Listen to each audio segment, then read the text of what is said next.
Hey there guys, how are you today, and welcome to my review of Series 2, Episode 3 of the Grand Tour.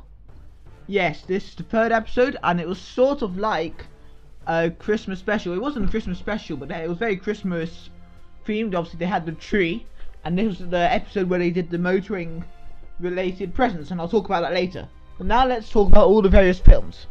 So the first part of the show was James May in a Kia Stinger, but in a race versus some skateboarders in Mallorca.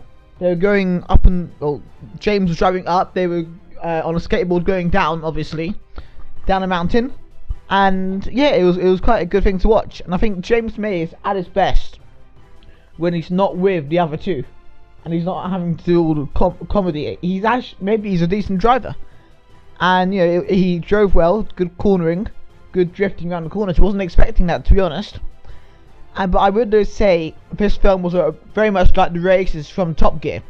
So do you guys, it's quite an old one, but do you remember when they had an Audi versus mountain climbers, and then Clarkson lost that one? He said double betting going down, and the people did the mountain climbing simply jumped with a parachute. So yeah, obviously and then there were lots of things like going like the Peugeot versus parkour runners in Liverpool, and there was one with cyclists and a Fiat 500 in Budapest, I think.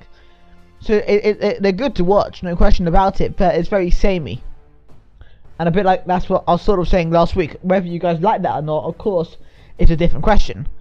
And yeah, but I also like that they had a slightly more everyday car, you know, not the Ford GTs and the Rimacs and the Honda NSXs. You know, at least the Kia Stinger is a slightly more sensible car. It's still quite expensive, probably. I don't know how much it costs. Maybe somebody can tell me in the comments.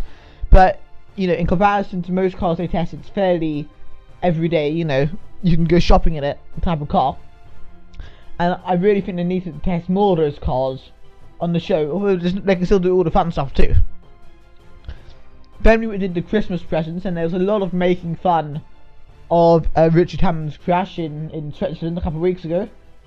So of course they had clocks and made him an alarm clock with an upside down car on top, and when the alarm clock goes off it explodes and catches fire like the car in Switzerland, the Rimac. So that was maybe a little bit a bit controversial, and it's getting a bit boring, if I'm going to be honest. They're constantly making fun of Richard Hammond, and James May bought him some running shoes, and of course he can't run because he has a broken leg. And just to add to it, on one of the shoes it said anus, which didn't help either. So yeah, you know, it was funny last week, 1 week after, but I hope this is not going to become a theme in this series where they're constantly making fun of Richard Hammond. It's just getting a bit boring. And the next film was about office car park racing, like a new motorsport that they've created. When you in like an office, you know, estate sort of thing, you use the straights and the roundabouts stuff to make it like a racing track, and have the firms competing against each other. It was good to watch, although it wasn't a particularly funny film, and certainly not exciting. Like, I don't think anyone really cared. No viewer would care which firm wins unless you're from that firm itself. And I guess if you're going to be really pernickety, you'd say, oh, the film wasn't fair because the cars weren't equal, it was just their personal cars. So the final was a BMW Saloon versus a Seat. So I don't know if it was the fairest matchup. So, you know, it just wasn't very good.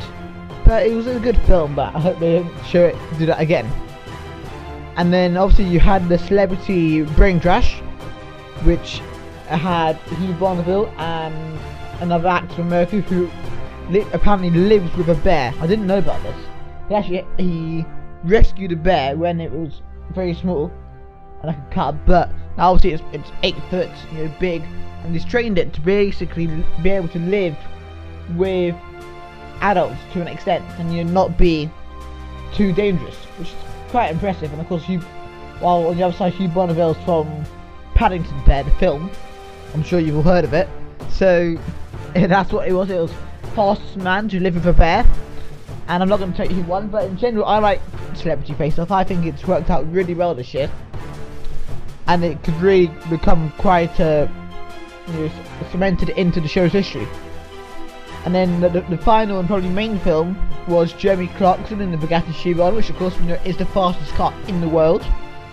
and he was driving from Saint-Tropez to Turin in a day. It was sort of a jet set type of film type of thing, and it was good to watch, very good. I'm guessing the producers and the presenters of the show will be a bit annoyed at Top Gear in their latest series, in series 24, got hold and got to review of the Bugatti Chiron before they did. But I guess that's just when the car's released, you can't, be too upset about that. But I think they had a nice review, and having the background story / race of going from Saint-Tropez to Turin in a day, including going skiing on the Alps, that was sort of added something to it, and put it aside from just your average review on a track. That's my opinion. So yeah, tell me, what was your favourite film from this episode, and what type of things do you want to see in the future of the Grand Tour? So yeah, and I'll see you guys next time.